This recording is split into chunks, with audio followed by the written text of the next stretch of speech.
Syederalun, dua jembatan di Kampung Selamat, Kecamatan Tunggulun, Aceh Tamiang, yang putus diterjang banjir sudah bisa dilalui pada Selasa 30 Agustus sore.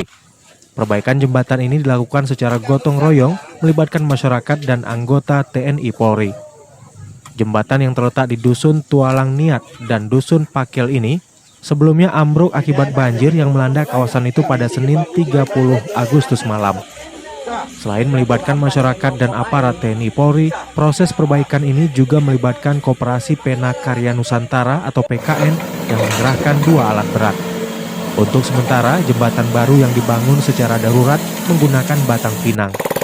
Bupati Aceh Tamiang Mursil sudah menginstruksikan kepada Dinas PUPR Aceh Tamiang, Edi Mofrizal, untuk meningkatkan perbaikan jembatan menggunakan stok besi yang tersimpan di gudang PU.